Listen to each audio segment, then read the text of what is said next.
How do? How do? Keith. Yeah? Walk and talk. That, guys, is Strangeways Prison, where Keith lived for... Round about 17 years. 17 years of his life he spent in there. That's the tower, the legendary tower. That is actually, in fact, the heating tower. The building you can see just underneath it is K-Wing. The gable end of K-Wing, where I worked for 3 years. 2005 to 2008. This is, I always get it wrong, Southall Street. Is that how you say it? Southall Street. Southall Street, yeah? So what we're going to do, we're going to walk around the prison, we're going to reminisce, I'm going to stop at various points, ask Keith things, he can ask me, just taking a bit of the atmosphere. What are your initial thoughts as we are studying? Well, that tower. Yeah. Nightmares. Stuff for nightmares. Definitely. When I drop my kids off in Clayton and they have to drive past us, and I do not want to look at that tower because it's just memories. Any good memories? In there? Yeah. Oh, I've had a few laughs in there, yeah. A few laughs. I've had some good memories. Met some good people. Well, on the way down, I'm thinking to myself, yeah, the first couple of years I couldn't come here, you know, after I finished. Now,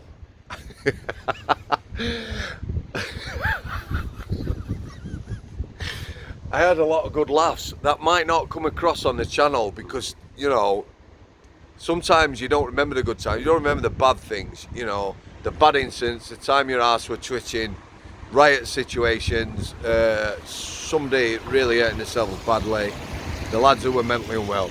But then, you start to think about some other things, and I had a lot of laughs in there. Anyway, we're going to have a walk round the top wall here, me and Lado. Come on then, dude. We'll walk this side, and then we'll get a better view, yeah? You have to follow me. Yeah. Yeah? Mike's here on my shoulder. Okay. Can you understand that? I can understand. Can you call me Mr. Samworth so it feels like I'm back there? No, mate. Okay, come on then. Anyway, guys, I'll be mentioning this a few times. You'll get fed up with it in the next couple of weeks, but 40k subscribers, all you guys who've been around, and some of you have been around from day one, to the people who've just joined the channel, criminal justice, mental health, and anything else that I want to talk about. If you want to come on the channel, drop me an email. I'm going to get someone to help me with admin. I've been weighed under with messages and stuff like that. I've lost touch with people. If you want to get in touch with me, I've been in touch with you before, never got back to you. It's not intentional. Right, listen, mate. Walk on my shoulder, behind me. It's like being back here. Yeah, you know, get in touch. I'm going to get organised. Someone's going to help me, so I'll be able to send emails, keep in touch with people and that. Right, so if I'm right, there's the tower again, and the gable end you can see next to the wall is I-wing, isn't it? Yeah. That is the Detox wing. Any thoughts on that? Have you ever been on that, Keith? I've been on it a couple of times, yeah. That one and H-wing when it was Detox. So I-wing, you go on for Detox, don't you? Yeah. When you get medicated, sort of, they move you on to H-wing. Yeah. When you settle, they move you into the rest of the jail. Yeah? So I'm going to do a scenic shot now, so I'd like you to stand there so I can interview you. There you go. Move across so they can see it. Right, I-wing, as it were, is above his head. So just tell people what it's like as a prisoner coming in. Have you ever come in, you know, bang on it with a gear? Yeah. So when I first come in, it was, you didn't have any detox. Okay. You didn't, well. Were you on DF118s? DF118's pointless. Might as well eat a couple of Rizzles. Yeah, but you got them. Yeah, you got them. 5 days? Yeah, 5 days.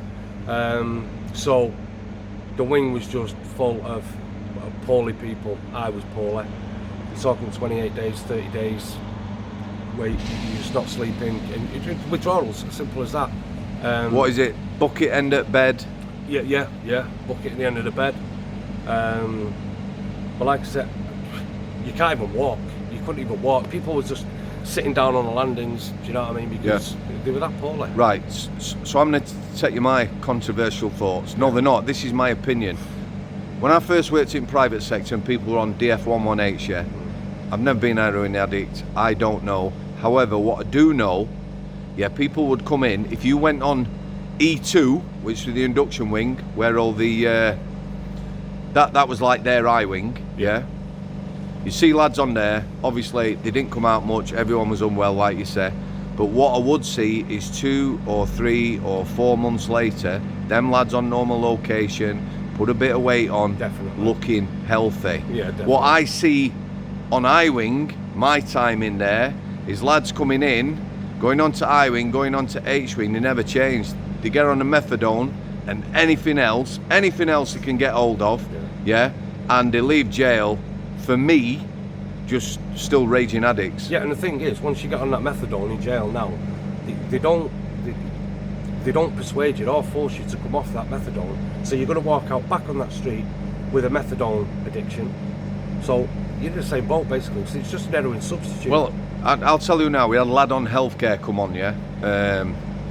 He got some physical illness, however, he was on methadone, quite a high dose, maybe 50, 50 milligrams, maybe 55. What is the max? Just wait till car's got a minute, mate. What's the max dose you could be on? Right, so it depends what you're on in the community. Yep. I mean, I've known people to be on 90 mil Yep. of methadone. Okay. But yeah, it depends what you're on in the community. Wants to get in touch with your doctors and to find out, because when you first come in, they start you on 10 mil. Well, they just give you that first night, don't they? Yeah, 10 mil. If you've been on 90 mil in the community and you come in and they give you 10 mil, well, you're having a rough night. But once you've contacted your doctors, that's it. Next day. Then the next day, then you'll get your normal dose. Then, but like I said, they don't persuade you or force you to come off it. So they'll ask you, you know. But if you say no, I'm struggling, they'll just keep you on it. So you're walking back out the same way you come in. So not good. No. So what are your thoughts on what we're saying though in the private sector? Because the private sector were the first people to run methadone programs. They got paid for it, didn't they? Yeah. A lot of money. Yeah. It's expensive, and they got paid a lot of money for that. Well, look, for me though, lads would leave jail with a chance if they'd been got hold of in the community, mental health services, drug services, of staying off gear. Yeah. If you ask any health staff, they'll tell you no one has ever died through an heroin withdrawal. No matter how rough it is, 28 days, 30 days, no one's ever died off it. So, I don't know, I think I preferred the old school days. Hardcore rattle, and then you get your shit together. But you see, human rights and all that, I've spoke with people. Do you have a lighter, please? I'm sorry, he might have. Are you alright, mate? Yeah, just need to light my smoke, thank you. No worries, you're welcome. Put me out my stride then. What were I saying? Oh right, so I went on, it was like a convention in America and I was asked to speak on it, so I didn't realise. I went on a Zoom and there's a hall full of people. Oh, nice. As an ex-UK prison officer. Yeah. So they asked me about DF118, methadone and that, and when I said what I thought, they were all aghast. They're like, human rights, it's terrible, making people suffer. But I guess you'd have to ask the people who've been there. Well, listen, I've done both. I've done an hardcore rattle, and I've also done methadone.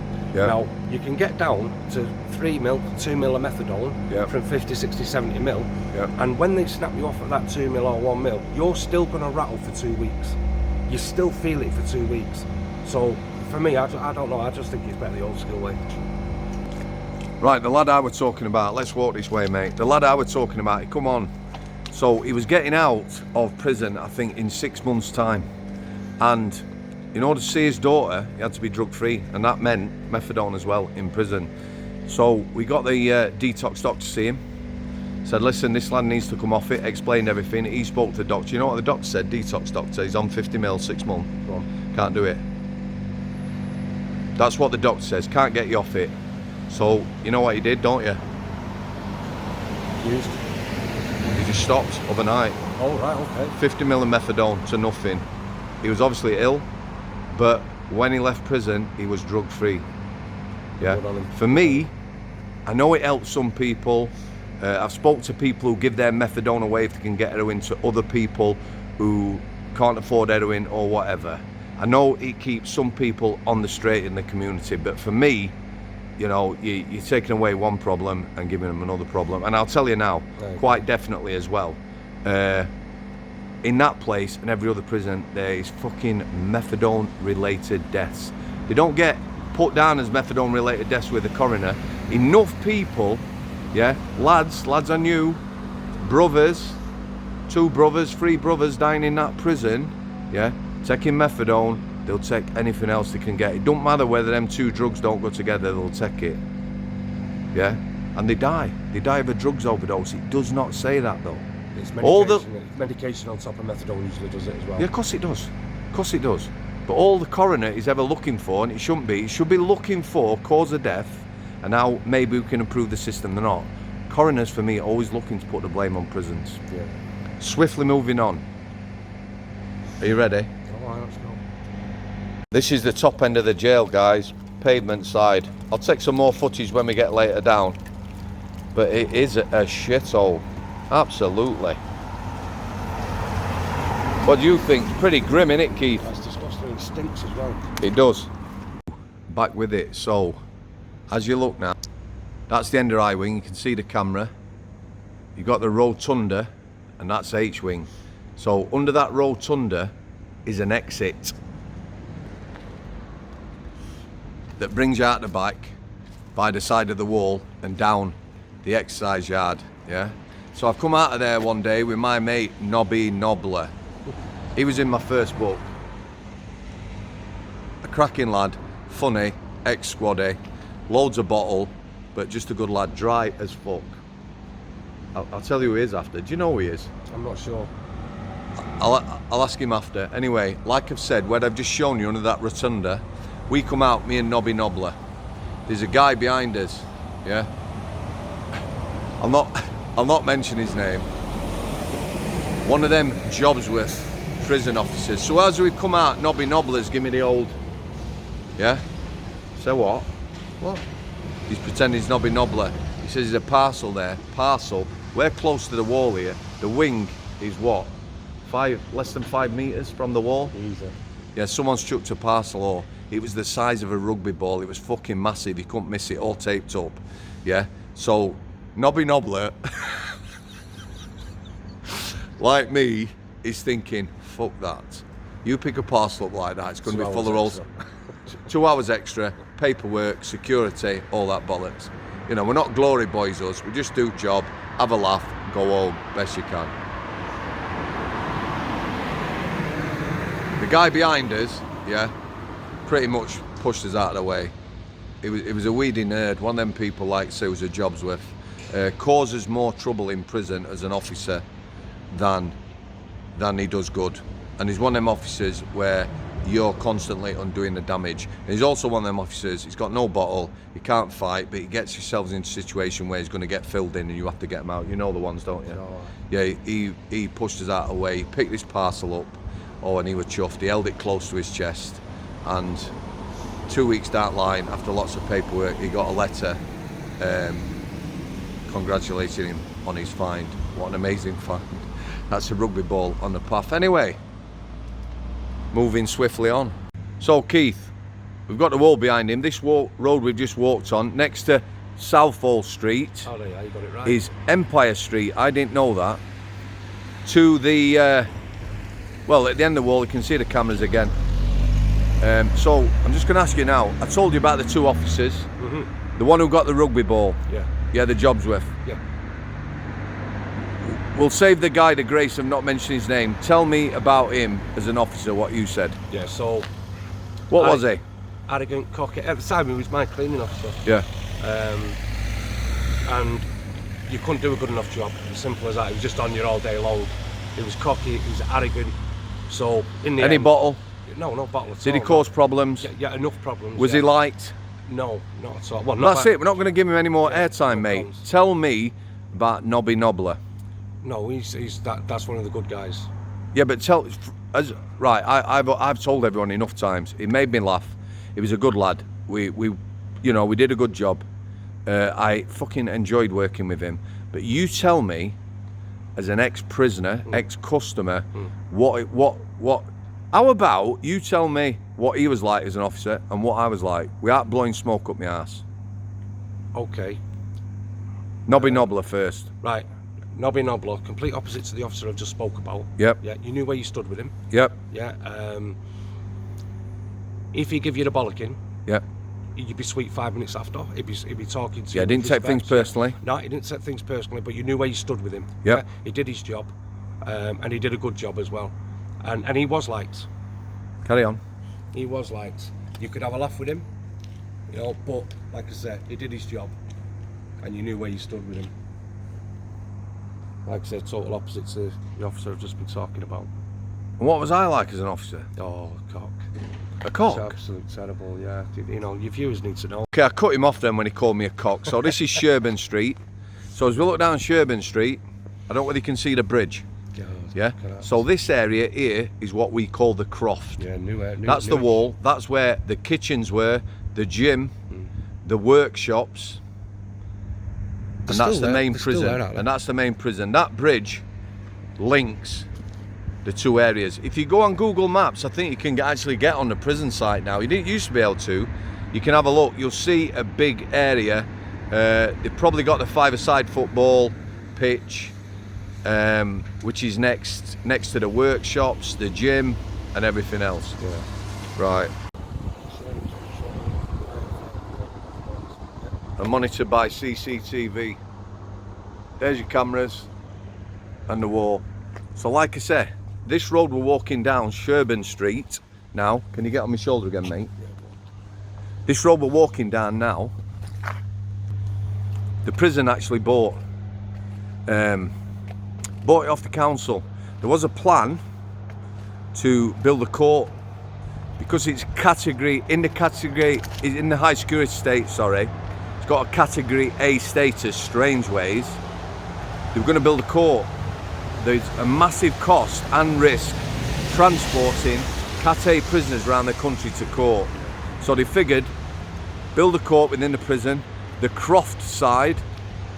Now, it is an absolutely massive area. Massive. Big football pitch. It's a massive area. Sorry, I cut myself off then. Like I say, have a look on Google Maps. I believe now the Nick Strangeways only holds about 600 prisoners. It's gone down from 1,200. You imagine the real estate value of the land here. When we get down to the bottom of this Sherburn Street, are you happy with that? I'm happy with that.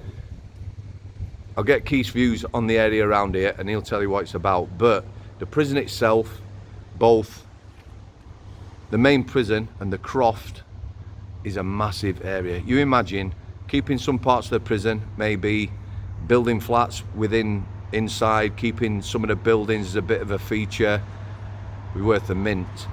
The whole area is massive. When we get down to the bottom, I'll tell you the problems down there and why I think one day these Victorian jails will go. Right now, nobody thinks this will ever go. It's a landmark or whatever. But if you wanted to clean up Manchester and expand Manchester and getting rid of this Nick and taking this land, massive, Yeah. be worth a fortune. Back with you. So we come to the bottom of the road now. I'm going to show you the bridge up close. So when I was there, 1,200 prisoners, population of the prison, 300 prisoners, Monday to Friday will be crossing this bridge and going to work. Quite an impressive feature, is it not? So what are you thinking as you're walking down here, Keith, now? I've crossed that bridge a few times. Whether it's going to the gym or when I was working in the kitchens. Gym? Yeah. Have you ever seen a gym? Oh, come on, mate. Oh, come on, 50-year-old, son. You know, Sorry? I've- What? I've- You're telling the I've wrong got- person, mate. Yeah, Yeah? don't fish it. Come on, don't make me list them, son. You called me a cock up there, Oh, come on. didn't you? Did you hear that? You know what I mean. I know you didn't mean it. I don't mind anyway. I think sometimes I was a cock when they were own worst enemy at times, me. You think? Yeah, not with prisoners. Oh, right, yeah. You know, incidents with some staff and that. Get my Yorkshire twatty head on, and if I thought I were right, which I always was, To the car park empty. yeah, That's full during the day, that. it is, yeah. Empty now. It used to be full. You used to come on a late shift, you couldn't get in. Not anymore, mate. Like I said, the population's gone down. Oh, we should have had a look down here. It's shithole again. Have you done it all in single cells, and is it 5 years and over? I don't really can hear what he said, Keith. He asked me it's all single cells now. This jail's changed. He's still got a Cat A unit. A lot of it is single cell occupancy. So where most cells used to be double, Or 3 at times. yeah, back in the day, 3 people in a cell. It's now mostly single cell occupancy. It is a shithole down here, isn't it, mate? It's disgusting. Let's have a look from that view. So, explain to people what you've got down here and then I'll show them. These shops. All these shops and all your knockoff gear, your trainers, your clothes, coats, stuff like that. Snide. Yeah, all snide, labelled up, designer gear, 30 quid a pair of trainers where you'd spend 170 on them in if they were real deal. Are they decent quality? They're alright, quality. Some of the coats were alright. Trainers, if they look the part, but they didn't last that long. But like I said, they look the part, when you're buying them, they look brand new, they look like the same thing that's in the shop, so you think there's going to be no different, but yeah, of course they are. And you come down here during the day, and all lads who worked in these shops, they'd have spotters in case the police come, and they'd be getting near enough getting you in an headlock, ushering you into the shop to buy their stuff before someone else got you in their shop. How much snide stuff did you say they've just recently taken? So it was on the news that they took 20 tons of clothing on a raid, and that was supposed to have shut these shops down completely. They used to bust them once, twice a year, but I heard this time, they locked it down. There's still quite a bit of traffic. I will show you up and down the road. We'll have a little mosey that way. So if you can't hear very well, just take in the atmosphere, like I said. Then we're going to look back at the prison from Bury New Road here. Then I'm going to take you around the other side of the prison and show the reception, the main gate, and then the old gatehouse. I'll have a little chat with him there, yeah? Right, let's have a wander down here. Some good scran down here, guys, I tell you. I used to come out of the prison, couple of kebab houses and that. But this way, right up to the traffic lights, there's all the snide shops. Like I said, it's absolutely heaving down here during the day. You can get everything, can't you? Snide TVs, Ugg boots, Medications. everything. Medications. Medications. Pregabalin, gabapentin, DF118. I'll come back over here so you can hear. Did you hear that? So Tramadol. prescription meds. Listen, all snide. 2 of my mates. Oh, hold on. Let's go back here again. Go against this wall so I can film you.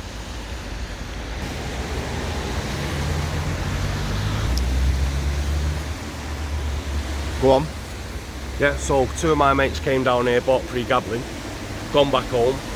It was my mate and his girlfriend lived in a flat. He took the pregabalin.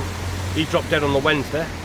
The following Monday, she dropped dead as well, and they put it down to the pregabalin because, well, it's not the real deal. It's the same as the clothing. It's just nice. Just let me hold that a minute, mate. Let me get the mic off here so we can hear exactly what you're saying.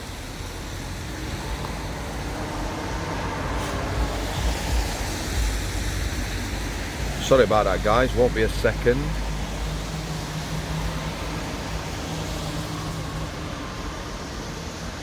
Right, fire away, Keithy. Hold that, mate. Say that again, then. Yeah, so my mate and his partner lived in a flat, probably in the 40s, come down here, bought pregabalin, gone back home Wednesday, he dropped dead, and then on the following Monday, she was found dead in the flat as well. Okay. And they put it down to the pregabalin because it's not real, they're not real, there's all sorts in it and it's killing people, and they're not the only 2 people. It's been all over the news, Cheetah Mill selling dodgy medications. So you can get anything? Yeah. Tramadol, steroids, Yeah, of course you can. all yeah. snide? Yeah, all snide. Not one of them's real. Diazepam, samazepam. But like I say, I lost 2 close friends. Have you ever been addicted to any sort of painkillers or...? I'm addicted now to painkillers, Sam. So I've got retroperitoneal fibrosis, which is a blockage in the kidneys, which stops you from passing water. They put me on oxycodone medication, which is twice the strength of morphine. So I've been on that now for 5.5 years. I've just started now reducing 5 mil every 2 weeks. They've got to do it slowly because the withdrawal of it is just horrendous, mate. Fucking hell, mate. Right. Just gonna have a walk down the front, have a look at the main jail. front aspect, as it were. Shocking that. Yeah. So that's something. It controls my life, you know, Sam. Without it, I can't move, I can't walk, I can't get out of bed. Yeah, but you know this snide meds. How desperate are people? Surely they must know it's snide. If you're an addict, I mean, I won't ever do it. I'm on prescription, I don't abuse my meds, but, you know, some people, if they're on pre-gambling and they're taking too many and they run out, they're going to come down here and take the chance rather than rattle. Sad state of affairs, mate. Yeah, mate.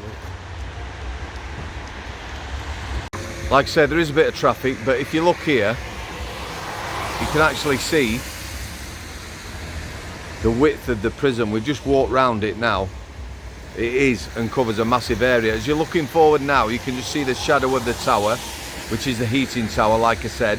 Under that, you've got the rotunda, and then we're thinking it's either C or D wing that you can see the gable end, the two windows that look like church windows. So it's a massive area. The Croft that we've just talked about, the area is equally as big. Go on Google Earth and have a look at the size of Strangeways. So you imagine, you take Strangeways out, all these snide shops here, flatten them, and as you look this way, that carries on. You've got the got a hotel there, then you've got the arena, Yeah. and then you've got Dean's Gate. Yeah, So basically this would link up a massive opportunity, real estate, new shops, expanding Manchester city centre. It's holding 600 prisoners, all that space. It's not economical to root, it's falling down. You know, build a new prison on the M60, on the ring road, something like that, easily accessible for courts, vehicular transport, and use this for building. Do you know the thing is as well, Sam? When you look at the prison here, you look at that wall, you think it looks new, doesn't it? Yeah, it does. As soon as you go over that wall, Yeah. them buildings are just crumbling. Yeah, It they are. doesn't Of look course it nothing is. like this. Of course it is. Right, we're going to go and have a walk up the past the reception, the old gatehouse, and I'll show you the training centre where I got in trouble. So we're just walking up now, Southall Street. Is that right, mate? Southall, yeah. So the lights you can see, dead centre. That's where you go in. Entry, exit, staff search every morning. I don't really concede. There's a framework in front they call the bus stop. They built that after, you know, years of standing out in the shit waiting, because only job I've ever had to queue to get in to work and queue to get out. So you can see the little red light. I'm thinking as we walk across, you'll see the sign, HMP Manchester. Strangeways, as it will always be known. It's never going to be called HMP Manchester, is it, mate? No, not for me anyway. So you see the red light, that's next to the main gate. So when we were talking about Wandsworth and everything else, when that gate comes back, yeah, a vehicle will enter, the gate shuts behind it, a vehicle is searched. There's a gate the other side. Once the vehicle's searched, passed off, it will enter the prison. Same coming out of the prison. Every vehicle that goes in there is searched and escorted and never left. Including police vehicles. Including police vehicles, right, walk this way. So we're going back up Southall Street to the old gatehouse. Listed building this, it was the security department when I started. Yeah. It's quite quaint, looks a bit gothic maybe, Yeah, can it I, does. Exactly. can I say Harry that? Potter. Yeah. So at any time, did you come in this gate when you No. was it out of action when you Yeah, come in? I always use this gate. So what was the first time you come to prison? 1993 coming up to 94. So have you any idea when they stopped using that gate? I'm not sure, you know. No? I'm not sure, no. I'm not sure. It is quite small, isn't it? You wouldn't. Well, it's not like the new one. Let's No, put it that in way. modern times, there's no way you're getting a vehicle in there, is there? No. It's not going to rain, he said. It's Manchester. Piss wet through. And he called me a cock. To boot. Right, let's have a look at this building. So when I came here, this was a security building. Beautiful. You know, the architecture inside, Strange, I've got to admit, it's awe-inspiring. When you first go in, It takes some work, doesn't it? remember when you first go in the bottom jail? Yeah. 2 jails, guys. So the top there you can see K-Wing, and we can't see from here because of the office buildings, but bottom and top jail. Called so because this is a hill, that's the top jail, and bottom of the hill, Yeah, bottom jail. Yeah. Right, let's have a look at the old gate.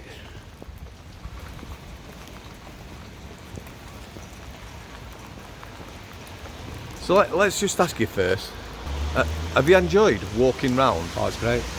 Reminiscing? Yeah. I'm in quite good spirits really. We look like it, don't we? It's like Yeah. two drowned rats. Yeah. But you know, I'm just, it's making me smile, Yeah, of because course, there was a lot of good times in adversity. Well, it's good to be on this side of the wall. Let's put it that Oh, way. quite definitely it I is. think Yeah. for both of us. Yeah, of course it is. I think I did a sentence. Let's have a look at the gate now. It hasn't been used for many years, this. Wouldn't be appropriate now. A lot of vehicles you won't get in there.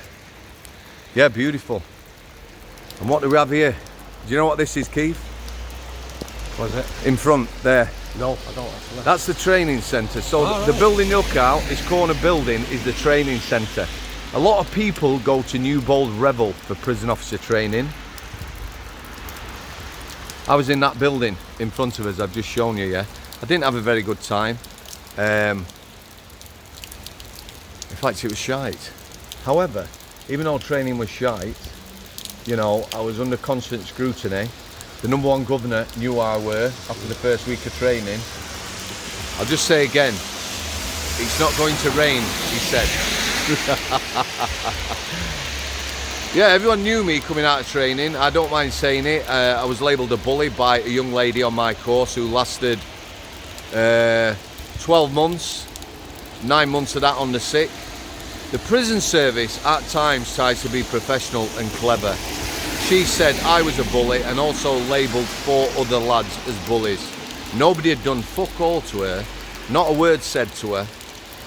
She toddled upstairs with her little pouty lips and push-up bra, and that's not being sexist, that's how she came across.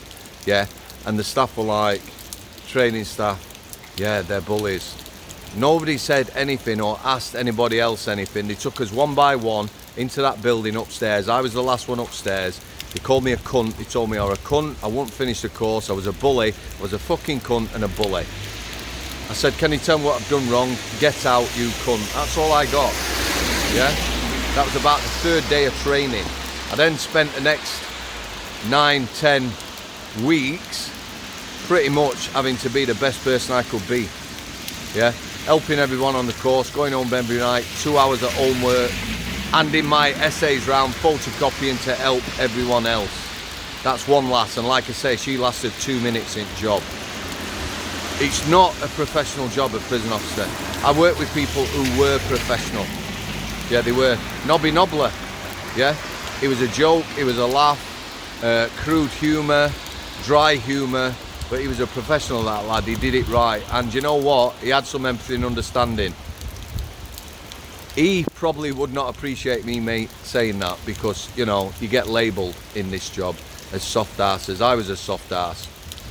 So, Keith, final 2 minutes before we both die of pneumonia. Yeah. I'm going to turn the camera on you.